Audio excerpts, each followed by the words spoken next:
ensolarado, um dia gostoso.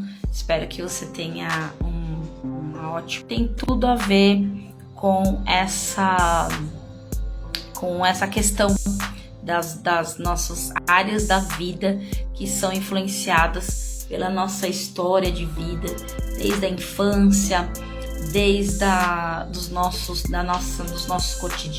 cotidiano, das nossas crenças, daquilo que a gente acredita, daquilo que a gente absorve. E hoje eu venho falar mais uma vez como é a área do meu trabalho sobre família. Vocês vão observar que nos meus status existe alguns assuntos meio polêmicos sobre... eu trabalho bastante assim com a consequência, né? Nós estudamos fenômenos de séculos, né? E esses fenômenos de séculos foram sendo transformados e foram sendo diferenciados de acordo com o comportamento da atualidade. Então hoje nós estamos, há uns séculos atrás, as questões eram relacionadas à guerra, ao desemprego, à revolução industrial, a tantos outros assuntos, a instituição da família como uma família hoje moderna. Antigamente as famílias as crianças eram colocadas em orfanato, o próprio governo os pais não tinham a demanda de cuidar dos seus filhos e sustentar os seus filhos. Então nós vivemos sequências de situações da nossa vida que vão nos levando a entender que cada tempo, cada década, cada século que a gente passa é uma nova luta e uma nova batalha. A atualidade da minha batalha hoje é a hiperestimulação, nada contra a tecnologia, mas o grande número de acessos à tecnologia, porque se nós formos olhar o tempo que a tecnologia cresceu, né? Eu assisti filmes como o filme Blade Runner, como outros filmes assim futuristas. Quando você pensa em ciborgues, quando você pensa em filmes mais ligados a entrar no sistema solar, você pensa que é uma coisa surreal. E os filmes, se você for olhar, são filmes muito de décadas, né? 1990, 1980, 1970. Significa que são curto prazo para a gente absorver o tanto de informação que nós temos hoje absorvido. Então essa é uma luta constante na clínica, com jovens, adolescentes, até com os próprios adultos. Ansiedade aqui eu coloquei o tema, não sei se saiu, né? O que o passado e o presente e o futuro influencia. Então a gente eu vou colocar simplificado para você entender por quê. Eu acredito que, eu sempre falo isso, né? Que nós hoje não estamos mais naquela falta de informação,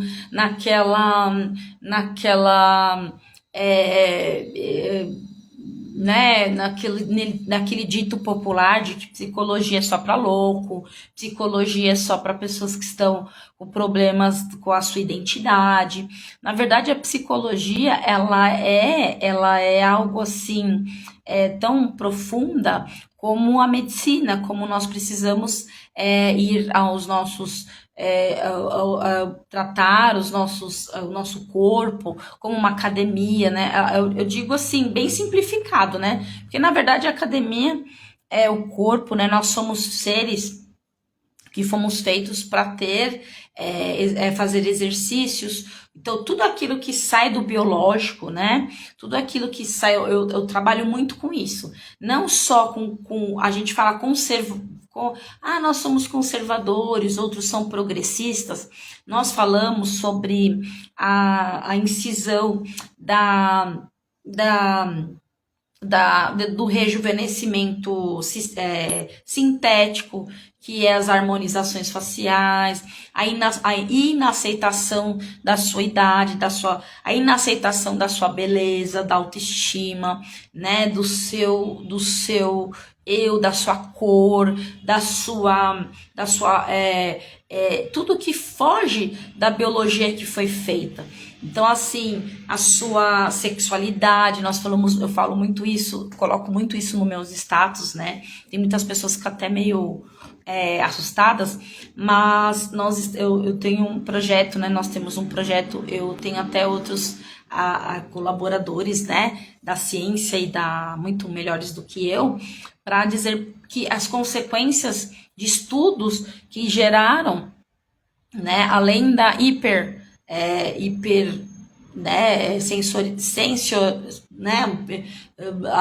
o exagero das luzes, das teclas, das telas, dos pensamentos rápidos, né? Então a gente pergunta, por que nós temos pensamentos acelerados?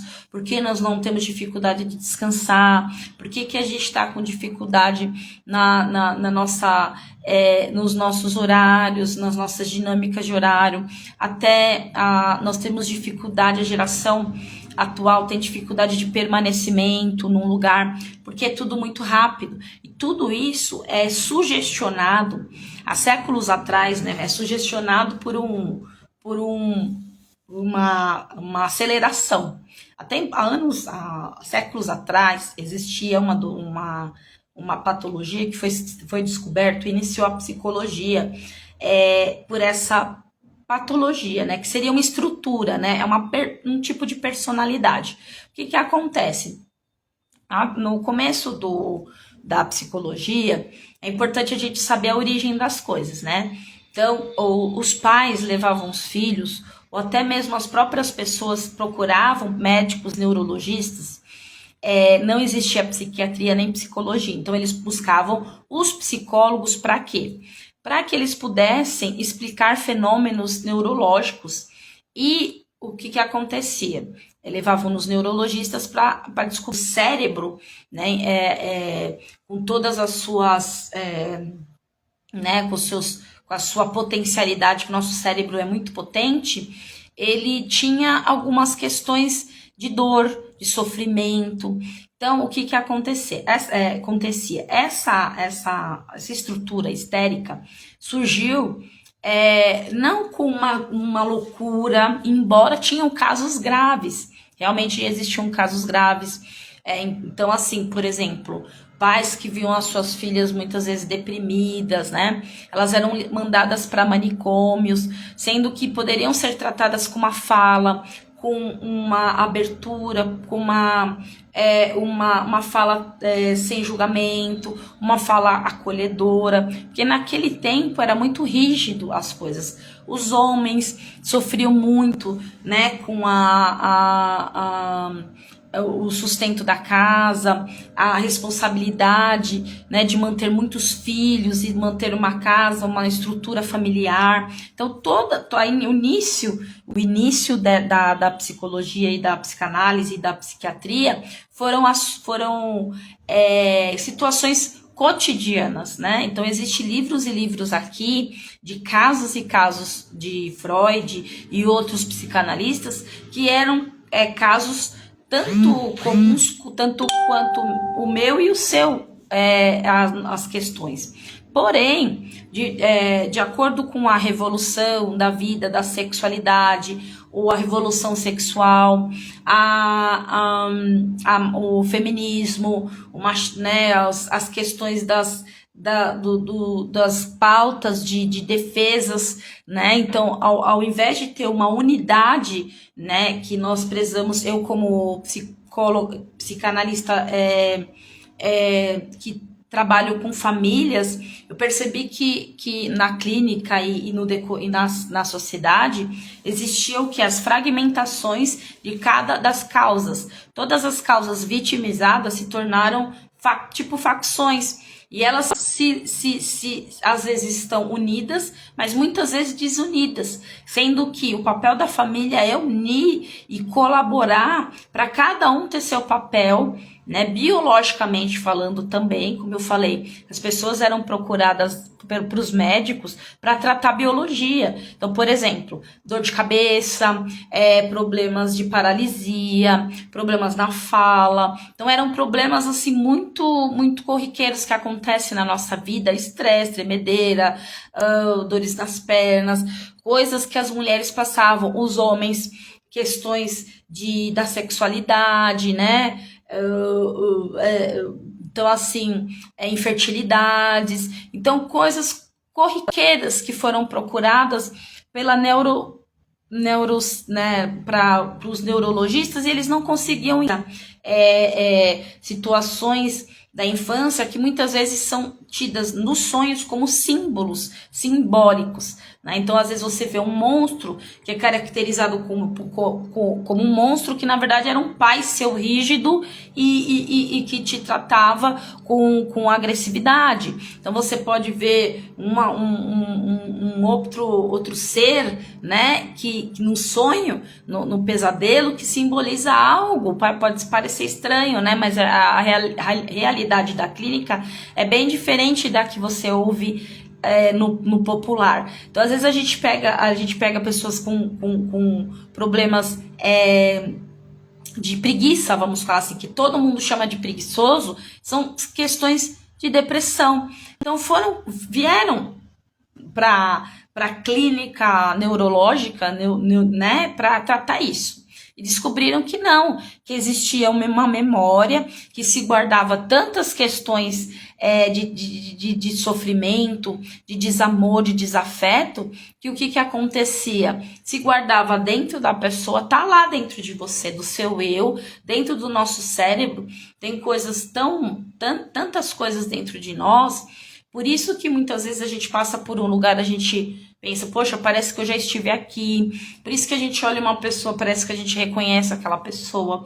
Por isso que uma situação que a gente já passou, o ciclo não se termina. Porque foram coisas que na nossa memória tem. Então, né? Então, assim, uma identidade de um jovem pode ser distorcido totalmente com a questão do trauma de um passado. Então, o passado, ele tem muito a ver com a nossa criança, que ainda está latente dentro de nós, né? Então, aqui eu tava vendo um vídeo hoje, eu achei muito interessante. Existe dentro de nós alguns aspectos de maturidade que você pode perguntar assim para mim, né?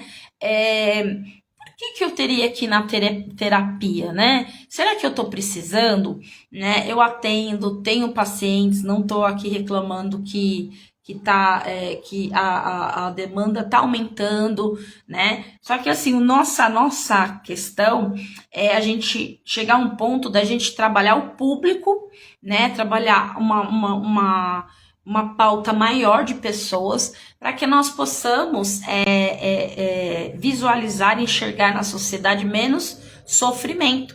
Então, embora tenha muitos psicólogos, muitos pacientes, nós queremos chegar ao ponto de ensinar as pessoas a lidar com aquilo, né? E poder transmitir o maior número de pessoas. Porque tem muitas pessoas que falam assim, não tenho condições, é uma coisa para mim que é supérflua, né? É uma coisa que não me ajudou nas primeiras sessões. Então, pegar uma estrutura de uma criança que sofreu de alguma forma e resolver em poucas sessões, né? Pegar idosos com Alzheimer que tem assim, questões de esquecimento por sofrimento, né, por alguma violência, algum trauma que passou, e resolver em pequenas sessões, isso seria um charlatanismo, seria até uma coisa mágica. Isso daí é uma enganação.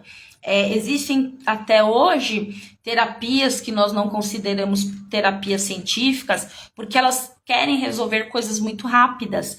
E a mente humana, ela é, como eu falei para vocês, durou muito tempo para que nós pudéssemos entender o crescimento da tecnologia, evolução, e ainda a gente não consegue entender. E ela ainda tem causado efeitos nas nossas vidas, né? Então, assim, a internet tem sido um quarto dentro de um quarto, né? Então, assim, eu falei sobre o filme Adolescência, né? Tá lá falando sobre a violência no sentido cibernético, a violência no sentido social, né? A sociedade, a violência da rejeição. Nós não estamos acostumados a sermos rejeitados, né? Então, devido a questões familiares ou até mesmo a falta de resistência e superação. E aqui, né, até fala sobre um grande autor que ele fala sobre a resiliência, a resistência que ele teve, porque ele, na verdade, ele escreveu um livro baseado no Holocausto, na Segunda Guerra Mundial. Então, devido à questão dele ter conseguido sobreviver à Segunda Guerra Mundial, que todo mundo sabe, né, que foi a perseguição de Hitler aos judeus, ele conseguiu ressignificar a vida dele do trauma. Então, ele falou, por mais que o trauma foi vivido, você não pode ficar preso naquele trauma, né? Então, existe dois aspectos do trauma. Existe o apego ao trauma, né? Quando, de repente, você não sai daquilo, né? E fica melancolizando aquilo, e fica naquele ciclo. Aquele ciclo atrapalha seu emprego, atrapalha os seus relacionamentos.